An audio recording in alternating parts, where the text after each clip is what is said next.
There are several of you on that are not from Landmark School. So let me just tell you a little bit about Landmark and Landmark Learns. I'll do that in a minute. Landmark Learns is a parent education webinar hosted by Landmark School.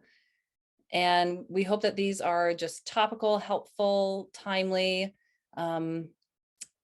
things that you guys can use with your students. Before I talk about Landmark School, I just wanted to take a minute because there are a lot of Landmark parents on. I wanted to take a minute to introduce someone new to our team that hopefully you Landmark parents will get to know well at your time here. Chrissy Kenny has just joined our team as our Director of Parent Engagement and our Landmark Fund. So Chrissy, if you just want to take a minute to tell us a little bit about yourself, that would be great. Thank you, Kim. Thank you so much to everyone for being here tonight. Personally, I'm really interested in hearing more about this. I know this has been top of mind for a lot of parents, or that's what I've been hearing so far. Like Kim mentioned, I'm fairly new to the Landmark team. I'm about a month in as of today, actually. It's been great so far. I've really appreciated the opportunity I've had to get to know the parents that I've met so far.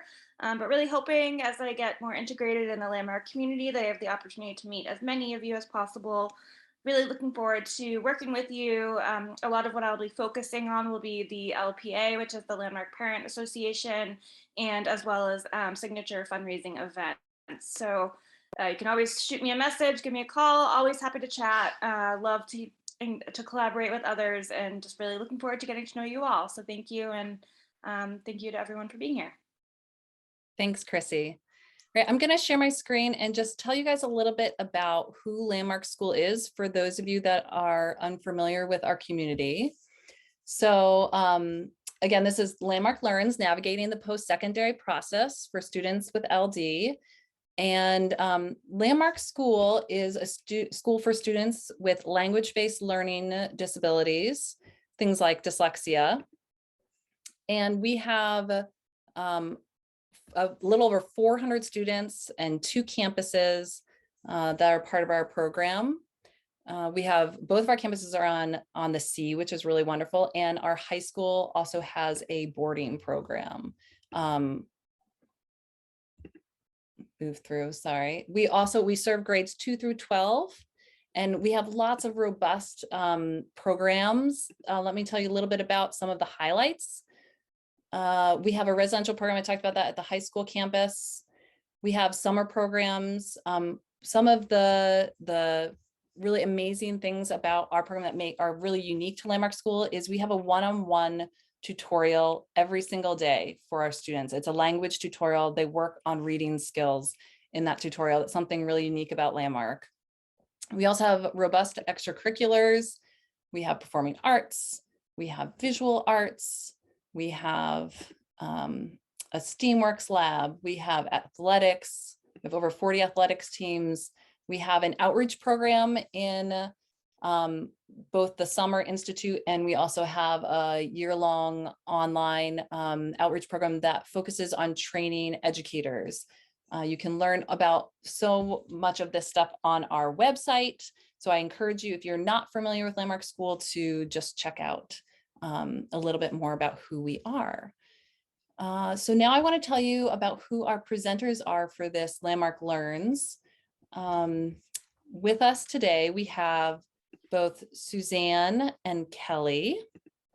And Suzanne Crossman, she came to Landmark School in 1982. She's been a teacher, a case manager, a department head, a program director. For 20 years, Suzanne's served on the PrEP program as a PrEP program director, which is one of our programs that we have, and has focused on helping students develop the study writing and advocacy skills needed to succeed at the post-secondary level. So she's been doing this work for a really long time.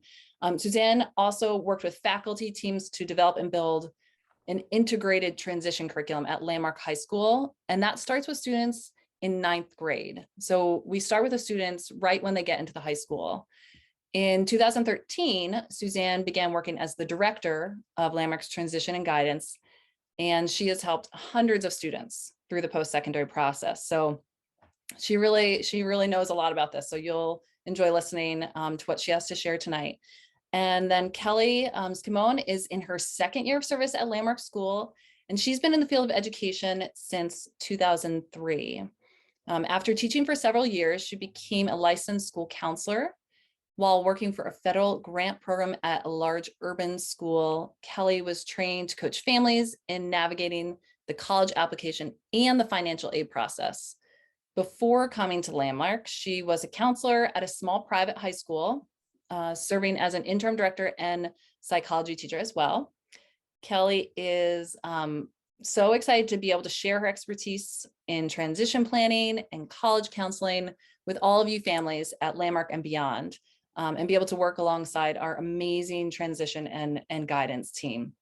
So I'm really excited to have these guys here. Just a note, thank you all. You've done a great job staying muted. I appreciate that. After we are recording this session, and we will have a Q&A at the end. You can type in any questions you have to the chat, and I will occasionally, I think Suzanne and Kelly will kind of pause and take questions. So I'll keep an eye on those questions and can ask them for you. Also, at the end of when we get this all wrapped up and we can get the recording out, it will be living on the Landmark Learns website, which is right there. And it also, for all of you Landmark parents, we'll send out a link in the campus newsletter, so you can be looking for it there as well. All right, Suzanne and Kelly, I'm going to turn it over to you. Well, thank you, Kim, for that very nice introduction, and thank you everyone for joining us tonight. We're both, I think Kelly and I are both excited to share a little bit about our experience working with students with language-based learning disabilities and helping them navigate this post-secondary planning process. It's a challenging topic for students and for parents. And it's also, I think, become more challenging recently. The post-secondary world is changing. It was changing before COVID. I think the COVID period has certainly made those changes sort of speed up some and make it unpredictable. So I think it can be a challenging time for all families, but particularly for students with language-based learning disabilities, because they have an added layer to think about in terms of making sure they have a program that really will support their continued success. So the first thing we wanted to talk about tonight as we think about our students and looking for what makes sense for the post-secondary plan is we want to talk about both readiness and fit. These are two concepts that I think are very important. And you hear these bantered around frequently, but I wanted to dive a little bit more deeply into what both of those mean. For our students, when we think about readiness, we want to make sure that we think about a number of different areas. First of all, one of the areas that I would really start thinking about is what is a student's academic readiness? And under academic readiness, there's a number of things that I would think about. First is reading skills. Students that we work with, students with language-based learning disabilities, often will struggle with reading. What is their ability to handle the volume of reading in college, to handle the complexity of reading in college, to handle the pace, and to handle the various types of reading that are demanded in college. Another aspect of this may be their familiarity with assistive technology to help them manage some of those reading demands. But certainly reading isn't the only thing to think about. Another area of academic readiness is looking at their writing skills.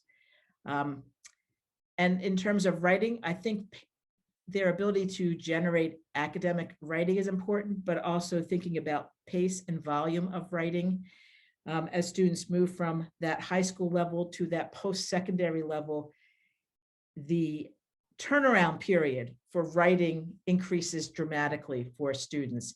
And what you'll see is as students move to 11th and 12th grade, teachers increasing that turnaround period so that to prepare them for the increased demands in writing. And I also think the ability to use supports that they're giving and taking, for example, templates and graphic organizers, and beginning to use those independently in new settings is another indication of readiness. Reading skills, writing skills, and then, comprehension skills are another area that we want to think about in terms of academic readiness. Their ability to move at that high school level from recalling information to more analyzing information, from understanding what they've read to be able to analyze, synthesize what they've read, look at an argument, build an argument, analyze an argument, respond to it, critique what they've read. Those are all skills that you want to encourage in your student as they're preparing for post-secondary education. Overall, I think in terms of academic readiness is paying attention to pace. And that's one of the things that we'll talk about with students is not only increasing the challenge in your classes, but increasing the pace at which you're asked to do work, because that I think is a key factor in that academic readiness piece. But as we talk about readiness, it's not just that academic piece. That's important, but I think even more important is that ability to understand themselves and be strong self-advocates. And you'll hear us sort of repeat this in many ways as we go through our presentation tonight. There was a 2011 study that I often review with students. It was by Elizabeth Hamblett, who does a lot of work in supporting students with learning disabilities in that transition to post-secondary education. And she looked at what are the characteristics of students with learning disabilities that succeed, and how do they compare to the students who struggle in post-secondary education. And while I just talked about that academic skills, none of those academic skills were what came to the top in terms of identifying what are the essential features and skills of a student who is successful. And really what she found is the students who were succeeding in post-secondary education were the students who understood their learning disability, who understood how to advocate for themselves, who advocated for themselves, who could face obstacles and challenges and work through those, who persisted through those, students who could also manage their time. So it was many of those self-advocacy and executive function skills that really she identified as being most important for post-secondary success. So I talked about academic readiness, and certainly that's important. There's a lot of, as you'll hear about tonight, there's a lot of supports that can be in place to support those academic skills. What's even more important is that self-advocacy skill, that self-knowledge, and that ability to take initiative and follow through. And those are skills for some. I know some of you might have students who are in early high school grades or just entering high school. Those are skills that you want your student to learn through that whole post-secondary process.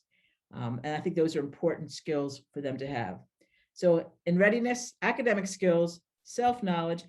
And the third area that I think is important is really understanding the post-secondary educational world and spending some time helping students understand what is the difference between high school and college. We're going to talk about that a little bit more in a minute. But students need to understand if they're moving into a college setting, the college schedule is different than the high school schedule. I need to be prepared for that. I need to understand how the credit system works. It's different than in high school. So how I interact with professors is different. What am I expected to do? The structure of the system shifts, and being able to be prepared for what are the changes is a third aspect of readiness. So as we think about students and their post-secondary plan, we want first of all to think about their readiness, because that's going to tell us a little bit more about what supports are needed down the road.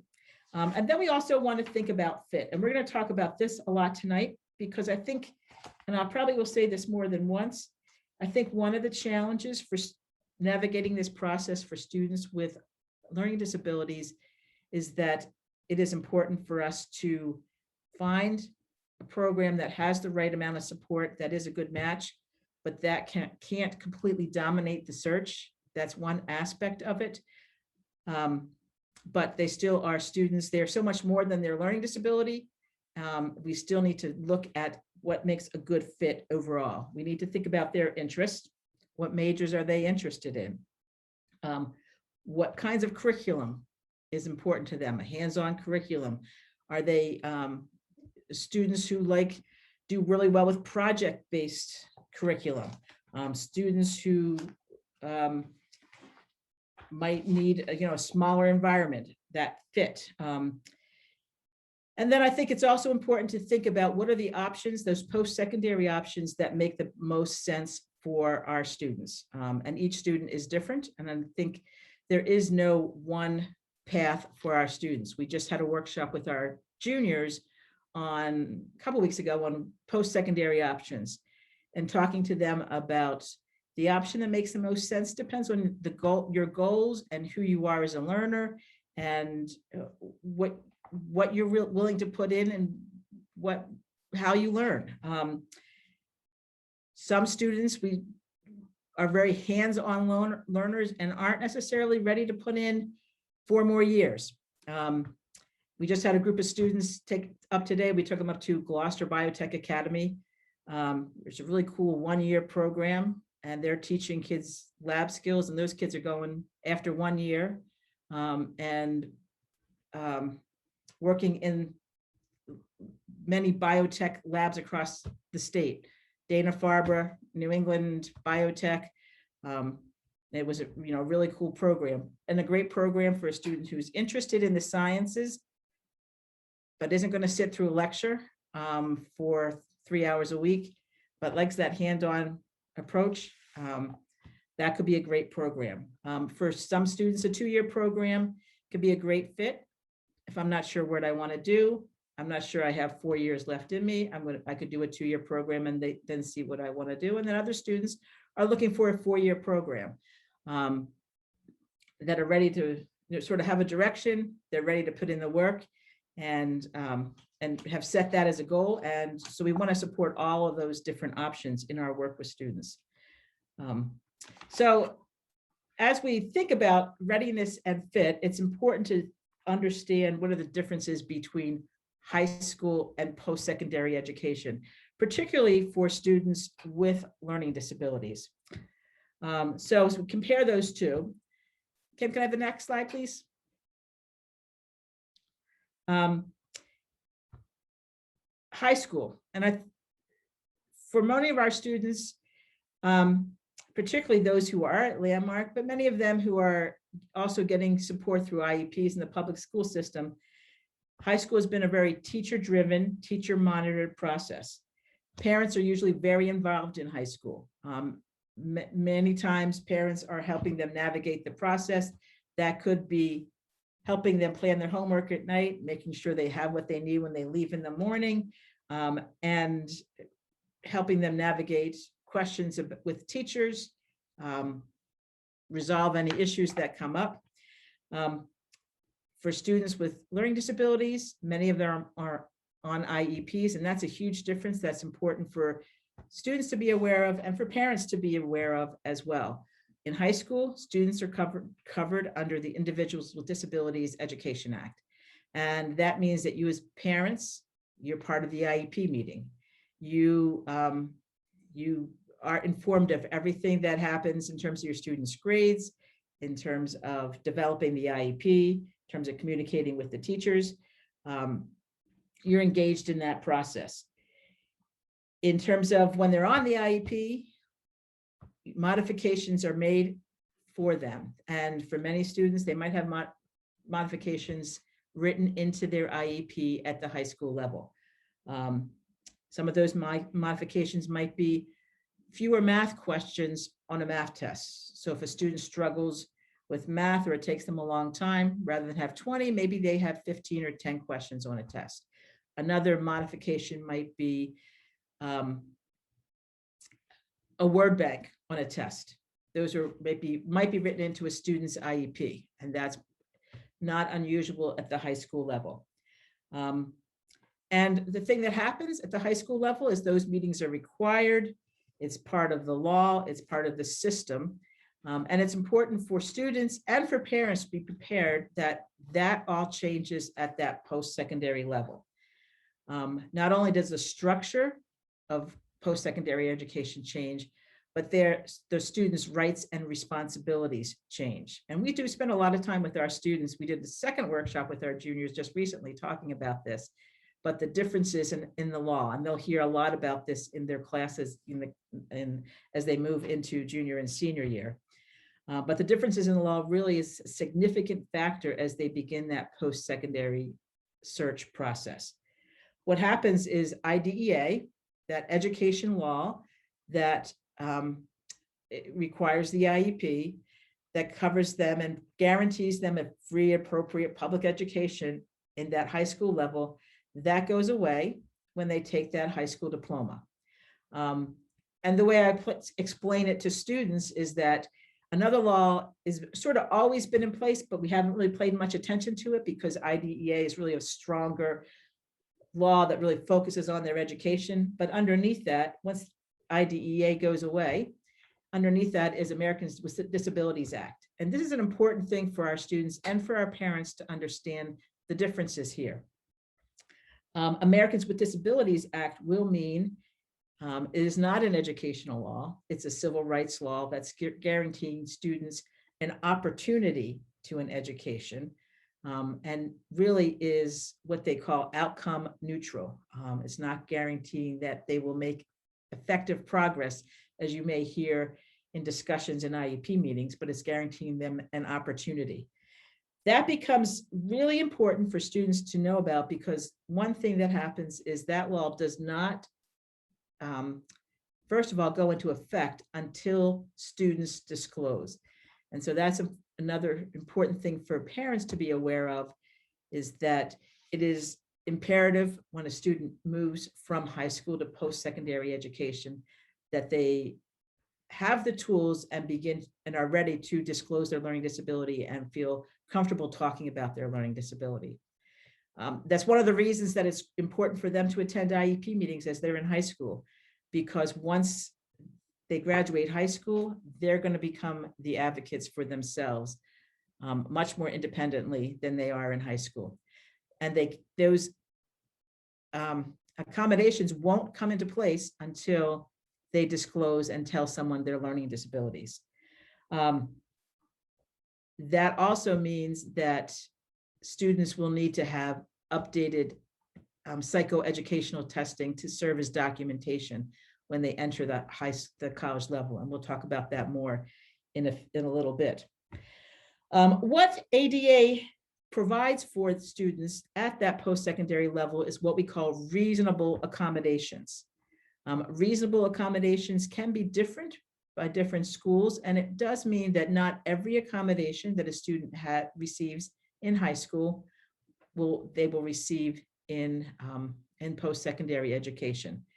And I think Kelly's going to talk a little bit more about what those reasonable accommodations might look like, but that is one of the big differences between high school and college, is that accommodations. And notice that I say accommodations. ADA does not call for modifications. So there can be accommodations in place, but there's no legal requirement at the post-secondary level to modify the curriculum. So you don't have to change the curriculum as you might at the high school or middle school level. It's only accommodations. It doesn't require modifications. So one big change between high school and post-secondary is the difference, the move from IDEA to ADA. The second really big change, I think, from a parent's perspective, and I have one who graduated from college and one who's a senior, so I've lived through this, is the difference in the role. Parents really, because of the Federal Education Rights and Privacy Act, parents don't have much information unless a student signs a waiver. So that is really important for you as a parent to know. You can talk with your student about that and be prepared for that. you can make your own decisions about whether or not you want your child to sign a waiver, but at the post-secondary level, you can't necessarily call and ask, how is my student doing? Did they get to class? What's their grades? The grades aren't sent to you. The good news is the bill isn't sent to you either, but usually the students figure out a way to get that to you if they don't always get the grades to you. Speaking as a parent of one college graduate and one who's on her way. So the FERPA really is just another example of, for our students, the shift from parental responsibility to student responsibility is really significant. And it's significant for all high school students, but particularly so for students with language-based learning disabilities, because it's not just FERPA, it's all their accommodations and accessing those that becomes their responsibility. What that means for you now, our recommendation is to work with them and get them to do as much for themselves during high school as you can. And simple ways to do that. I remember when my daughter was in 9th grade, she used to she went to Essex Tech, and she used to like to stop at Dunkin' Donuts to get her iced coffee in the morning, like every high school girl. And but she didn't like to order it. She wanted me to go in. And I'm like, a little small thing, but I would say to her, I'll stop, but if you're going to get it, you got to go in for yourself. And it was a small little step. She was annoyed with me at first, but it was really designed to start like teaching her, you can do this on your own, because you're going to need to learn to advocate for yourself as you move forward. So look for those opportunities to empower your students, get them to make the phone call. Another one was ordering pizza. Your children are like mine. I think a lot of kids these days don't like to talk on the phone. They just like to text. Mom, will you order me a pizza? Pick up the phone, order it yourself. If you want a pizza, order it yourself. Those small things may not seem like they directly relate to post-secondary success, but it's building that self-advocacy skills that will be important for post-secondary success in many ways. So that just sort of highlights some of the differences between high school and college. It sort of sets the framework for, so once we are in college, what kinds of support might we look for? But I think I'm going to just stop there a second before Kelly talks about the different levels of support. Kim, are there any questions that have popped up so far? There was a question about just wanting some detail about the study that you had mentioned, but I think we can just include that when we create the resource page. I'll just get that from you. Okay, yeah. But otherwise, no questions. You should keep going. Yep, and I would actually also include there's a great book. It's probably behind me in my bookcase back here, but she wrote a very helpful book that I'll send you the information on if you want to add that to the resources. So at this point, Kelly's going to talk a little bit about the question of what kinds of support should I look for in college? What are the different types of support that are available? And this is information that we spend a lot of time talking with students on. So Kelly, go ahead. Thanks, Suzanne. So we're looking at a chart here with a couple of categories.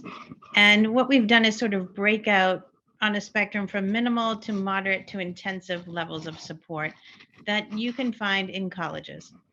So generally, when we're talking about sort of the next levels of support, we're going to start by describing the minimal accommodations. These are those that are required by ADA. So in order to receive those, which every college must provide, a student needs to self-disclose their learning challenges and apply to receive accommodations. So they won't automatically be given to a student unless they self-identify as having a learning challenge. They also are going to need to provide the appropriate documentation, such as their neuropsychological testing reports.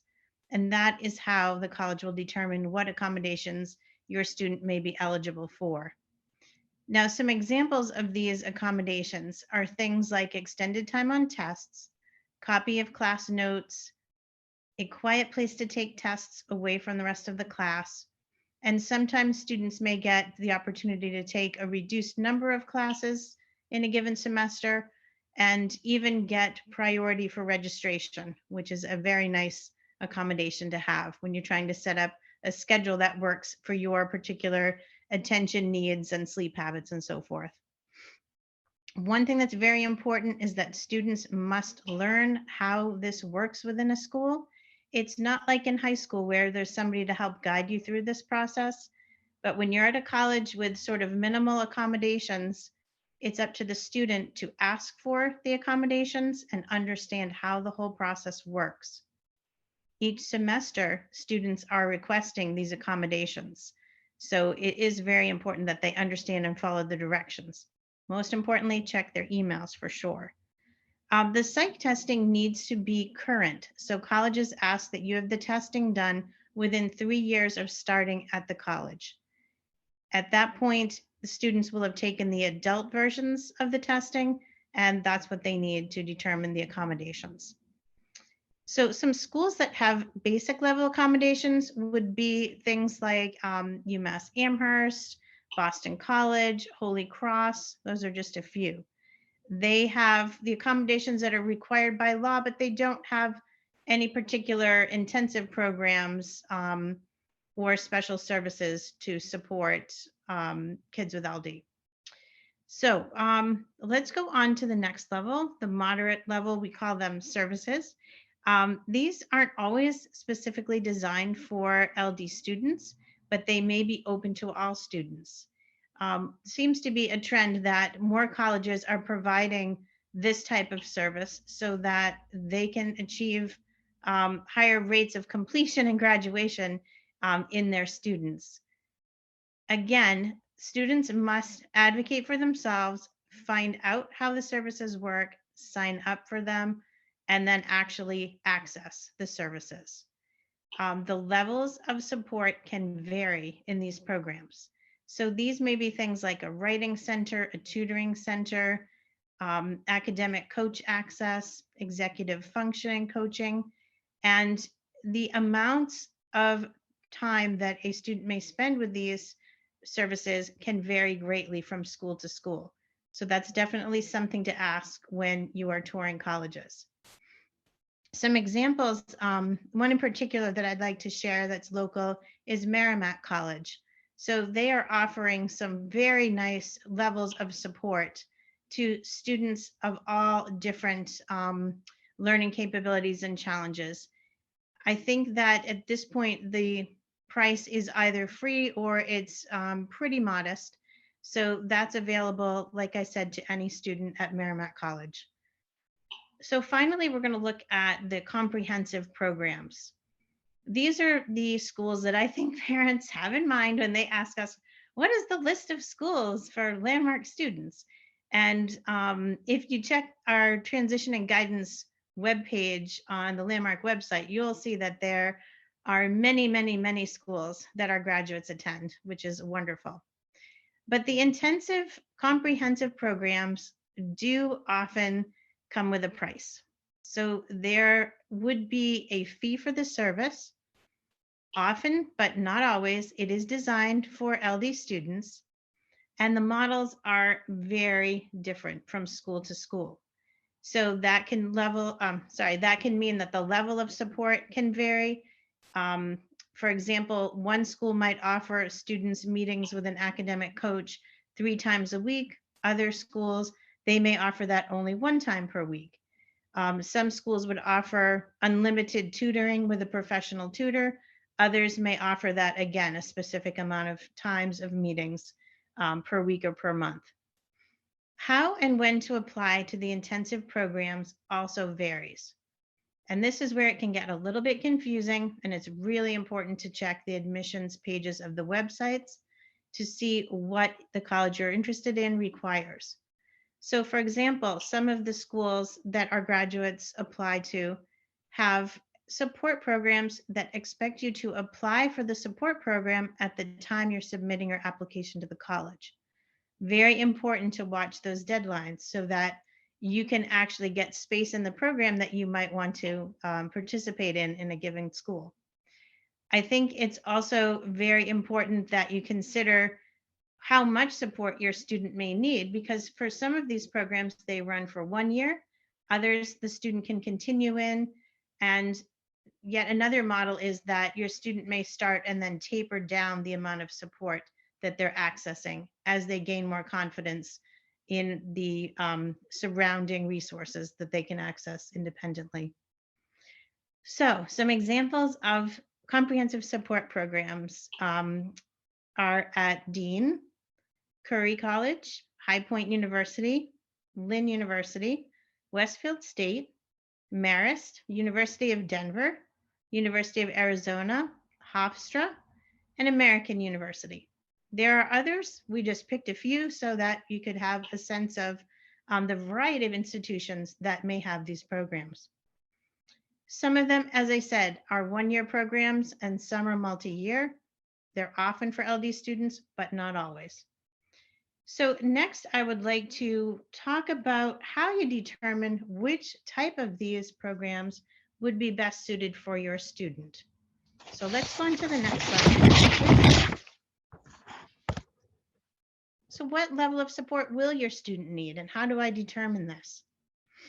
I think one of the things that I've learned, among many things since coming to Landmark, is the startling statistic of how many students who qualify for receiving accommodations don't actually take advantage of that qualification. In fact, going back to Suzanne's statistics, only 17% of young adults with LD receive accommodations at their post-secondary level, compared to 94% in high school. So that is a large percentage of students who could be receiving accommodations and are not accessing them. By the way, 72% of Landmark grads report using their accommodations to some degree, and that does lead to them graduating sooner from college, which is awesome. Okay, so how do you determine what level of support your student might need? I think you want to think about their skills. Obviously, the academic skills are important, but also going back to what Suzanne said, you want to think about their self-advocacy skills. And along with having them help identify what colleges they'd like to apply to, there are other ways they can work on their self-advocacy skills that are part of the college application process. For example, if you have a question to ask an admissions representative, the student is more than capable of doing that via picking up the phone or sending a quick email. They may also be the one to ask the questions on the college tour, rather than it always being, as I generally was when I toured with my students, my own personal biological kids, that annoying mom who walks in the front and asks all the questions. So let your student do a little bit of the legwork. They're also capable of calling the support centers and asking questions about what types of accommodations they may be able to get. So then just to go back a little bit, in terms of the accommodations, the things like extended time on tests and the private place to take those tests, students generally, by the time they're seniors in high school, know that they would like to have that in college. So that's a great thing for them to ask about, for sure. The other thing you can think about when determining the level of support is what their major might be, or what area of study they think they're going to focus on. Obviously, some majors are going to be more reading and writing intensive than others. Some may require some support for high-level math, such as engineering. I think it's really important to talk to the students' teachers, their advisors or guidance counselors, and get their perspective on how much support they feel your student might need. But most importantly, you should talk to your child, because as I said, I think by the time the students are seniors, they are starting to understand and value the accommodations that they've been receiving in high school and understand what they're going to need to be successful going forward in college. Most importantly, visit the programs, ask questions, talk to not only the staff at the Disability Services Office, but also perhaps students who are there receiving services and see what they think about the levels of support. We have some excellent tools on the guidance website, webpage on our Landmark website.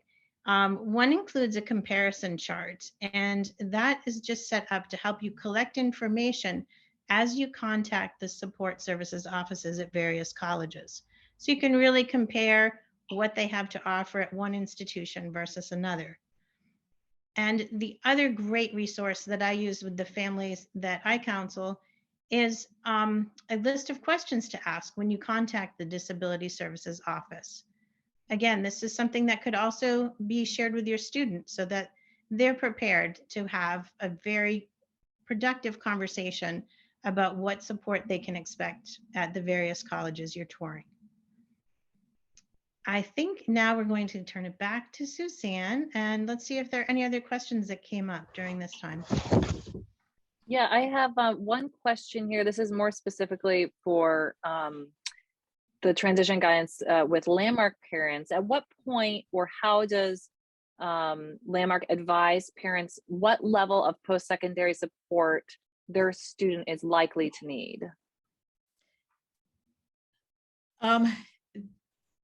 That's an interesting question and a great question.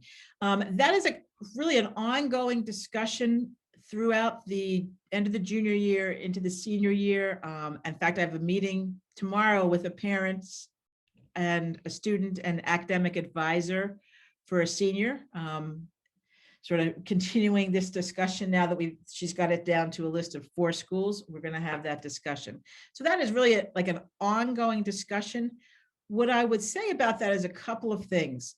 We want to see where students' academic skills are, what their readiness is. But as we're going to talk about a little bit further, it is not necessarily, I would say, a clear, your student needs intensive support, your student needs support services, that middle level of support. There's a lot of factors that go into that. So for examples, to sort of clarify what I'm saying, the same student with the same skills, it may depend on what the major is. So I have student X, if he wants to study philosophy with a lot of reading and writing, dense, then that student may really need a lot more support than if they were studying, that same profile student, if they were studying graphic design, requiring different skills. So sometimes the major enters into that discussion. Sometimes it is the school. So student X at, if they decide to go to University of Arizona, which is a huge school that has the SALT program for academic support, we would probably recommend that you absolutely need to be in the SALT program, because you're going to be navigating a school that's, I don't know how many times larger than Landmark. But that same student might be very successful at a sort of smaller school with good support services like a Merrimack, like a Roger Williams, and might not need that intensive support at a different environment. So it's really an individualized discussion based on what the students' sort of plans are, what the school is like, and what makes sense. As we develop a list, we want to keep a range of schools in mind. The other thing is, we start the list in junior year, students grow and change. So you want to have enough flexibility in that list to allow for students to grow and allow for students to also face obstacles that might inform our view of how much support they need. So if a student, during senior year, when they're asked to be more independent, if they struggle with that, then that maybe they need a little bit more support as they move into post-secondary education. So I'd say that's a fluid discussion, and it's a fairly individualized discussion for a Landmark student. And I think those are important factors for non-landmark students to consider as well, is what am I studying? You know, where are my strengths, and sort of where am I going? What's the culture like too? I think that's another factor that is hard to quantify, but some schools are just more supportive in terms of culture than others. I was going to talk about that a little bit later, but that's a factor that as you visit, why you want to visit schools, why you want to talk to the disability service people to find out what that culture is like. An example, Kelly and I last year dealt with, and I've used this example before, 2 different schools. We had two students deciding between the same 2 schools. And we reached out, the student reached out to talk to the disability services. It was about this time last year. Can I really get a better understanding of the accommodations you offer? I've been accepted. One school said, look on the website, it's all there, read it. The other school said, oh, I'll be happy to set up a Google Meet with you. They spent about a half hour with the student talking about it. That told us a lot about the culture of the school that you couldn't get just from the website. So those are important conversations to help guide that process. That was a long answer. Sorry. Well, I think it really speaks to how individualized the Landmark School process is. You guys do such a great job really getting to know each of our students and walking them through that process, which is one of the great things about our transition program. So thank you. I see some people are asking about SAT and ACT, but I think that will be covered shortly. Yes. Yeah. And I did, before I jumped on, I wanted to say a few things about accommodations too, because we just did a workshop on accommodations with the students, and we talked about like accommodations that you're going to get in college. But we also talked about the fact that not everything you get in high school, you will get in college. And sometimes you'll get it from some situations and not in others. One of the examples that we talked about with students, extended time. You very well may get extended time in college for tests. You might not get that. You won't get that for assignments. So just because you get it for tests doesn't mean you can get it for like papers in college. Another example we gave them is spelling. Some schools, not all, will say no deductions for spelling on tests. They won't say that on papers. So it's important for students to, and families to be aware that accommodations could vary from school to school. I worked with a student who asked for priority registration at a very local school. And the school said, we don't do priority registration. They do other things, but they don't do priority registration, and other schools will. So those are the conversations that I would have with schools as you're visiting, as you're touring, and then particularly once your student is accepted, continue to have those conversations. And one of those conversations that you want to have is on foreign language. So I'll talk about that next. So this question comes up a lot. What about foreign language?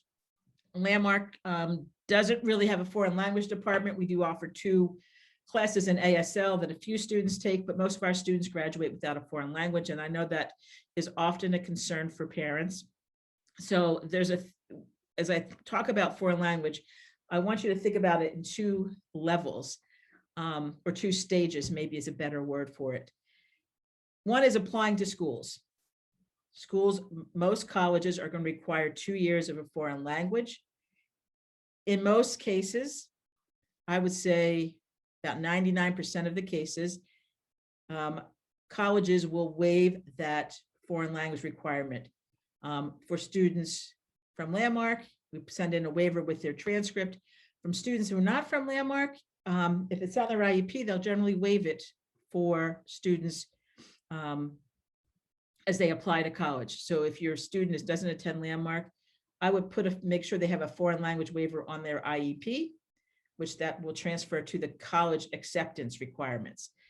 The trick is that that doesn't necessarily mean, and this is important to be aware of as you're looking at schools, it doesn't necessarily mean that if that school has a foreign language requirement for their college graduation, that they will waive it to graduate. So you can get in with the foreign language waiver doesn't necessarily mean that you can get out. And I think sometimes students can get caught in that because they think, well, they waived my foreign language, but that was only for admission, not for college graduation. So I think a couple things to keep in mind with this.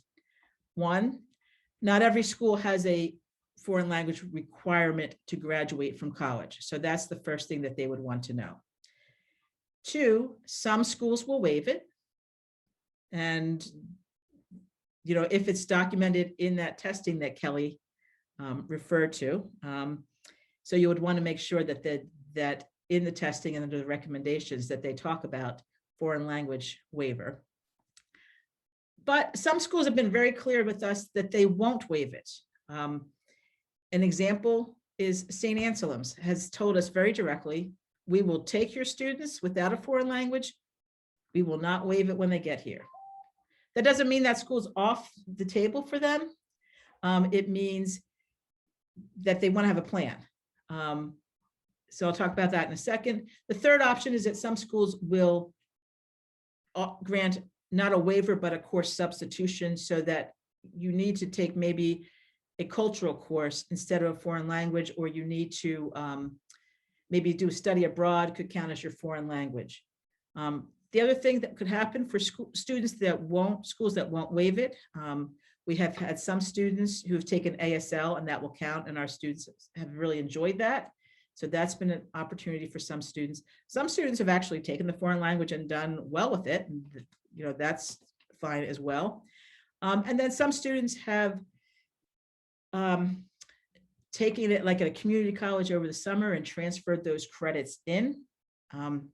So there are options to deal with the foreign language when you're in college, but you want to make sure you know what the plan is heading into making that choice. Those are questions that you should definitely feel free to ask. Is there a foreign language requirement? Will you waive it with the appropriate documentation? Will you grant a course substitution? The caveat to all that is it can depend on the major. I met with a student last year who was I met with the student and the representative from Bryant University. He was applying as a business administration major. They waived his foreign language, but they were very clear with him and said, if you change to an international business, you don't get the waiver. So sometimes it depends on your major. You know, another example, my son was a paramedicine major. He had to take Spanish. They would not waive that because that was essential. He works on an ambulance. It's essential to the curriculum. And that sort of gets back to what we were talking about earlier. There's no need for modification. There's no requirement for modifications. So if the curriculum requires it, they don't have to. And if they determine, like for international business, that foreign language is important, they won't waive that. So it's an interesting sort of complex discussion, but it's an important one for students to think about and plan for, and it doesn't just end when they waive the admissions requirements. And I saw a few questions pop up, so maybe we should stop and ask some of those questions before I talk about another one that might bring up questions is SATs and ACTs. I know you're going to talk about that next, but Kelly's done a nice job answering some of your questions in the chat, so you guys can look in the chat. But one of the things that someone brought up is that their daughter had been advised not to disclose her disability during the admissions process. She's been told to wait until she knows where she gets in, but obviously this is tricky since obtaining information from the disability service folks is so important to that list development. And just wondering what you thought about that. Well, first of all, for landmark students, for anyone, you don't have to disclose. So that is the law. You don't have to disclose. You should feel free to talk to disability services and not having to go through admissions in that process. So admissions, if you talk to disability services, they can't go to admissions and tell them, you know, Joe Smith has a learning disability. So that communication legally can't happen. So that's one thing to know. Honestly, for landmark students, it's on the letterhead, you know, that if they come with a landmark transcript, schools know that.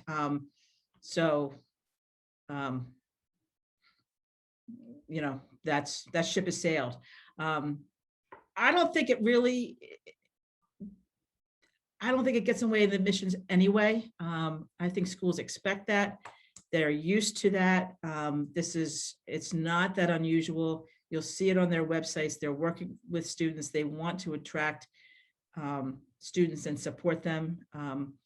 So I would not feel too much angst about that. For students looking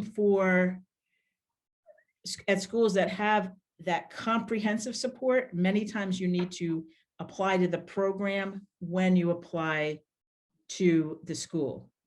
So for example, Marist is an example, because we just had some kids interview with them.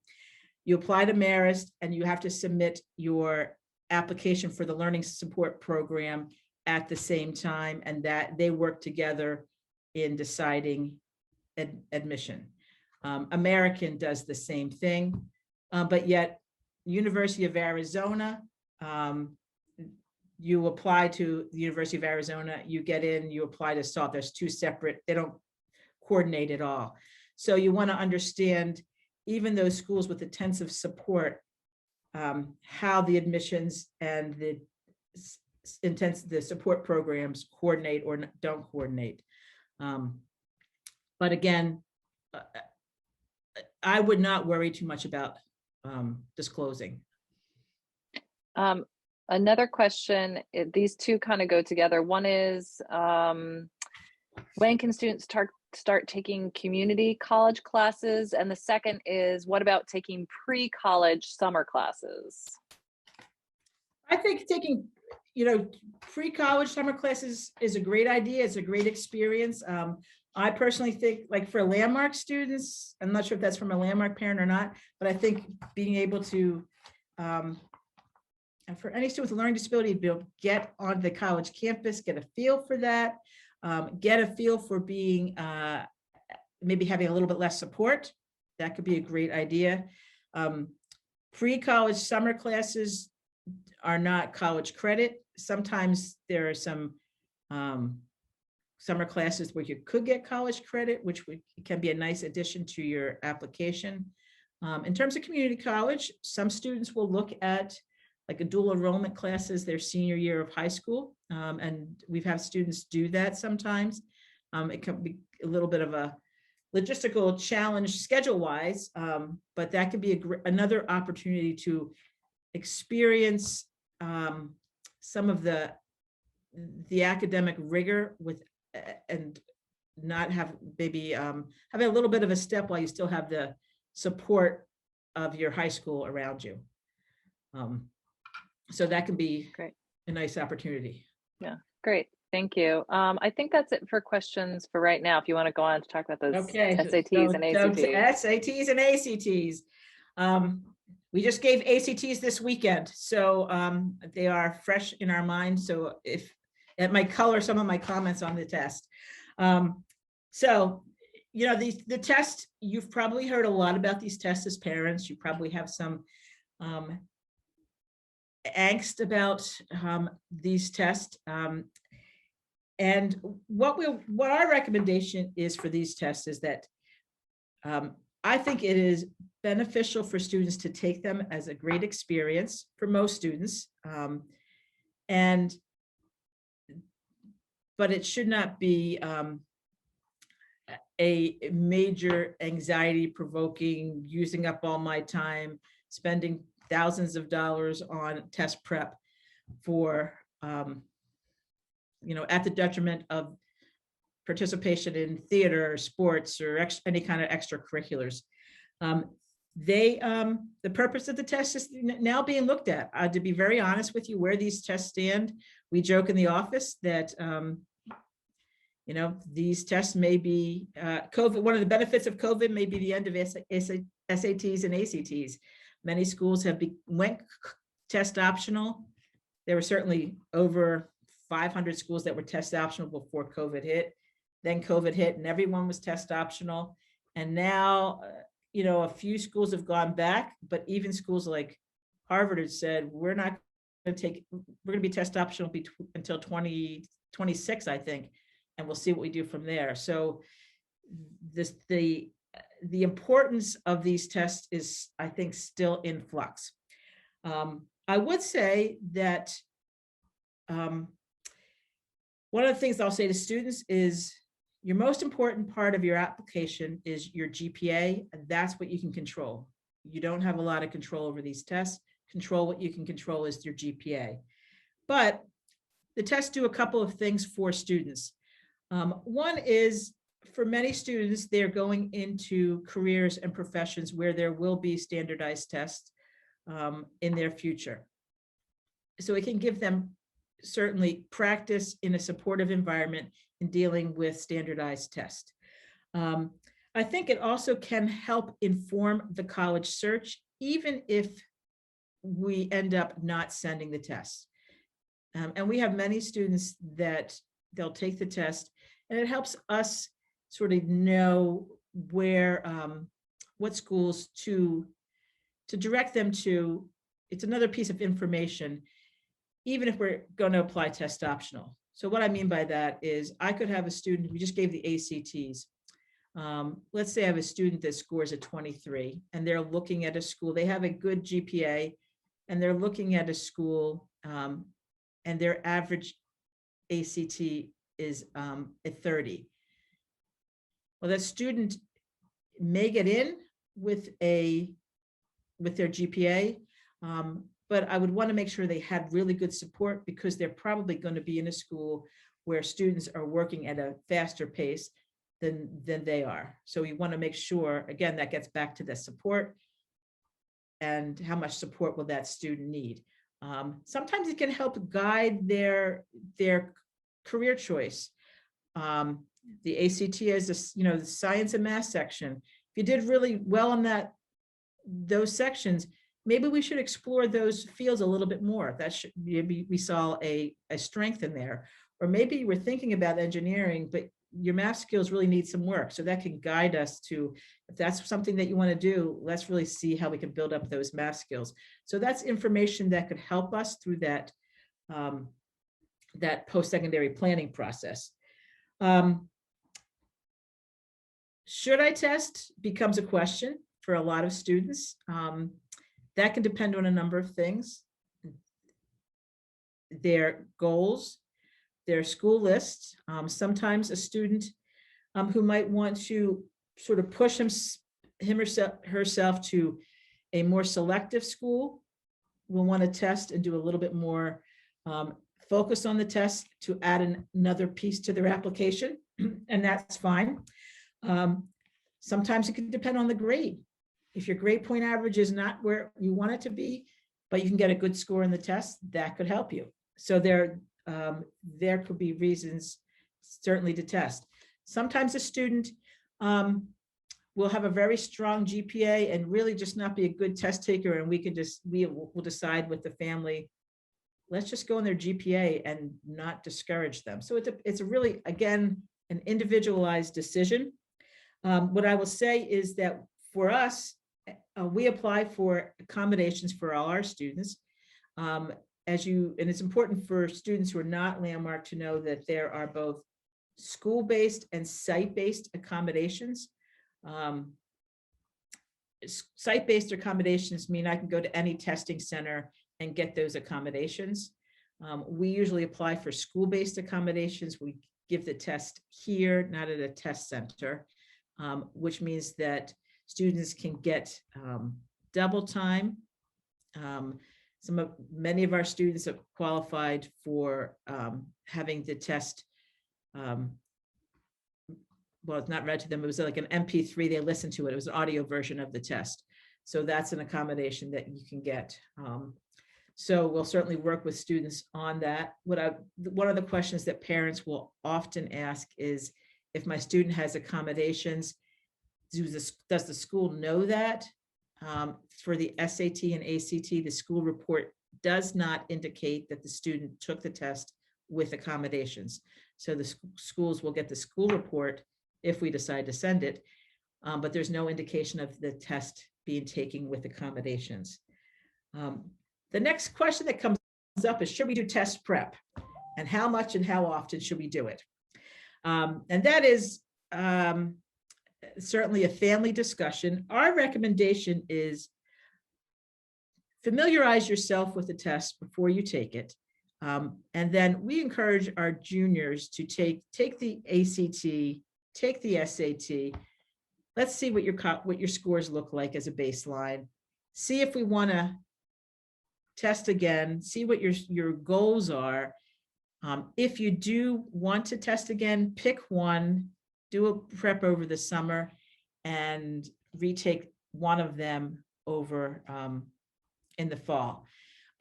My experience really has been those students who have tested 3, 4, 5 times. What I see has been, and I think it's particularly true for students with learning disabilities who are already over tested in their lives. The first test, the second test, and the third test almost always like crashes because they're just done. So I don't necessarily encourage kids to test 3, 4, 5 times because it just it's tedious. For our students with their accommodations, it's over 2 days. It's a long weekend. So our juniors just went through a week of classes, 2 days of testing, and then they have a week of, another week of classes before their March break. So that's a hard 2 weeks. So you don't want to do that too often. There is for both ACT and SAT, schools will often super score the test. So what that means is they'll take for the SAT, if you send in like your May and your October test, they'll take your highest math and your highest reading score and combine those for your ACT score. So that could that can be useful for students. The organization fairtest.org keeps a current list, because this list is always changing, a current list of schools that are test optional. But there are like the last 2 years, like most schools are test. I'm trying to think of who's not test optional anymore right now, the last 2 years. Still not clear what's going to happen for the class of 2023, that some of that's still coming out. But a lot of schools are coming back and saying, we're going to extend our test optional for another few years anyway. And we're all about that. We're happy with that. We're running at, I still have a little bit to go. So I'm just going to go through these last 2 slides pretty quickly and then see what questions we have. I think I mentioned this earlier, but I really want to highlight is we can't forget fit. We spend so much time talking about support and what's the right support. And that is very important for students with learning disabilities, but there is so much more for them to consider. Location is certainly important. I would consider about who your student is, not only what area of the country they want to be in, not only do they want to be in urban or in a rural setting or a self-contained campus. I think it'd be very helpful for them to visit a variety of different types of school to help feel what that's like. For students at Landmark, when you're in a high school of 300 kids, you can go to a college of 2,000 and feel like that's a big school, and that we wouldn't be calling that a big school. They would say, oh, I'm going to a big school. So it's important to get on that campus and to feel what that's like, to sit and see how big a lecture hall is, feel that. But I would also think about who your child is in terms of living away from home. Are they a student who wants to get home frequently? Are they a student who will go and just settle in? You want to think about that. I have one who went, came in home at Thanksgiving, tried not to come home at spring break and never moved home after freshman year. One who still comes home every weekend, and she's a senior in college, and she's home every weekend. Different kids need different things. So you want to think about that. Size we talked about.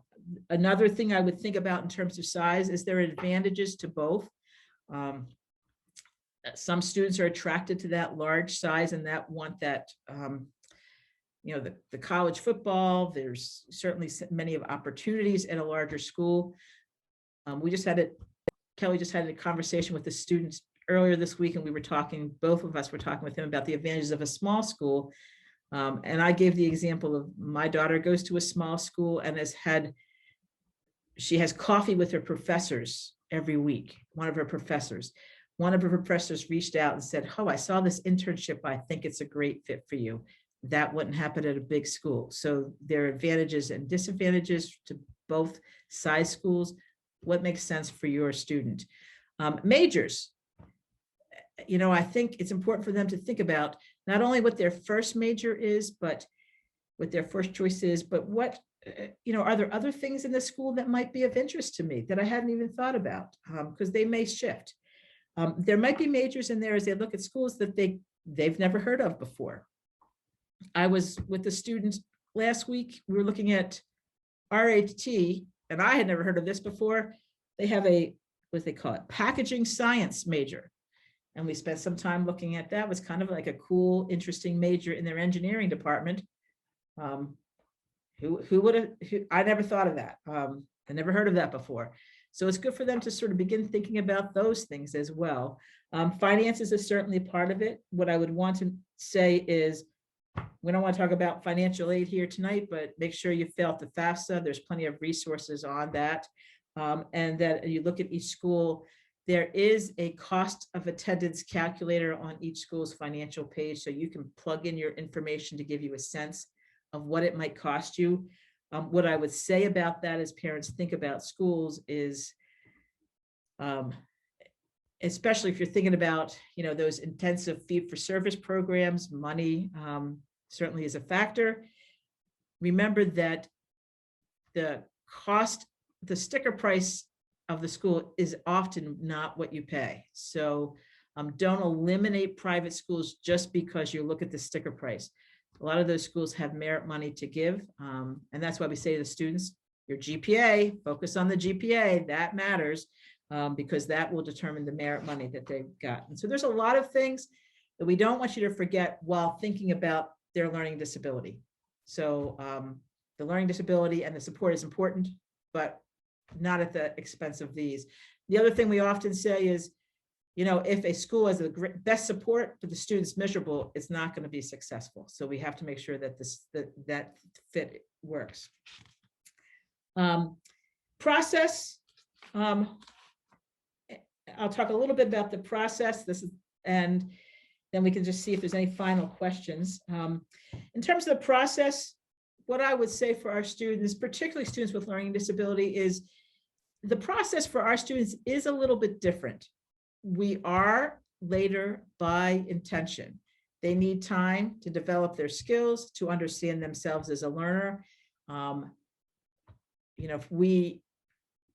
of the things that we do here is we start now with the juniors. We work very closely with them. Many of them are, not all of them, but many of them are applying by November and are making final decisions by now. What I would encourage all parents, and having been through this, I had to tell myself this, is just try to ignore the anxious parents on the sidelines of the soccer game or the stands of the theater who are talking about doing SAT prep in 9th grade.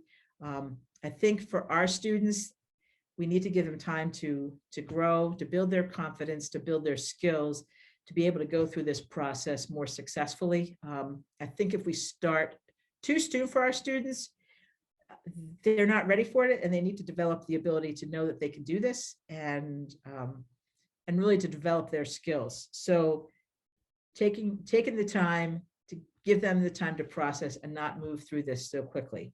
Our curriculum, we focus freshman year, look at your interest, career exploration. Sophomore year, we really want them to understand their learning disability, and we do some work on that. Junior year, we're looking at their options. We're talking to them about the differences between high school and college. We're doing some workshops.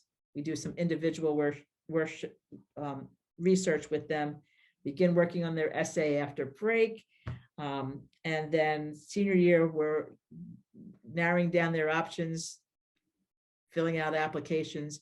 And by this point in senior year, we're sort of making final choices. So it all gets done.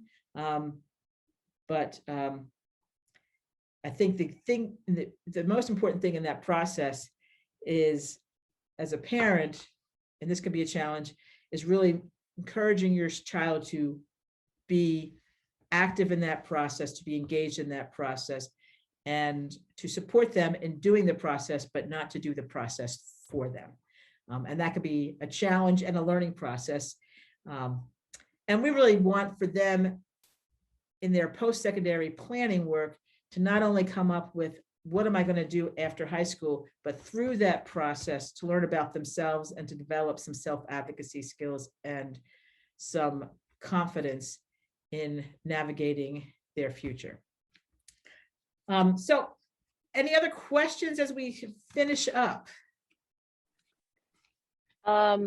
Kelly's done a great job answering some questions in the chat. Thanks, Kelly. Let me turn my video back on. Sorry about that. Something I would just encourage you guys, a lot of what Suzanne and Kelly have been talking about is on Landmark's Transition and Guidance website. So that is a great resource for you all. I've put it in the chat a couple times. I'll put it one more time, and it will definitely be something that we put on our resource page. It's a great page for you to scan through and look at some of those resources. It gives an outline of what you can expect your student will be doing at 9th, 10th, 11th, 12th grade.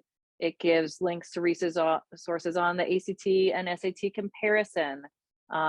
It gives links to some resources on articles about how do you make that final decision. We have a whole blog series about navigating the post-secondary process. So there's really a wealth of information.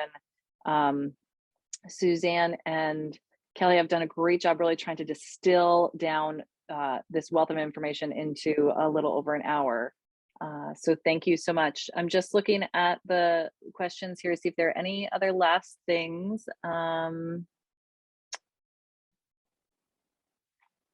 One question here is, are there any national executive function coaches you suggest who are knowledgeable about LD? That's one. The national EF coaches. What I would say is, and I think if you're talking, one group is called Focus Collegiate that does, it started in the Boston area, and they work with LD kids. They go on to the college campus and do executive function support. They sort of like are a unique model that takes that intensive, that third category, and sort of overlays it into the college if the college doesn't have it. And they have started working virtually and have become more, they have a branch now that's called, is it virtual? It's Focus Collegiate, but it's virtual. And so that would, I think that would be more of the national EF coaches. Okay. If that, thank you. So Focus Collegiate is the organization. Great. Are there any other questions? Thank you all for taking time to be with us tonight. Just a reminder that on our Landmark Learns website, we will have, it's not there quite yet, but we will have a link to resources. It will include the recording from tonight. It'll include links to a lot of this information we've talked about, links to the study, links to some colleges with some comprehensive programs, that comparison chart we talked about, as well as just links to some of the resources that we've discussed. So you can be looking for that. Again, Landmark parents, you will get a link to that resource page in, if hopefully this Friday's campus newsletter, if not this Friday, the following Friday. And if you are not a Landmark parent, you can always come back to the Landmark Learns website anytime and see those resources. They're always there for you. So thank you again for being here. And thank you, Suzanne and Kelly, for your wonderful time putting this together. Have a great night, everyone. Thank you.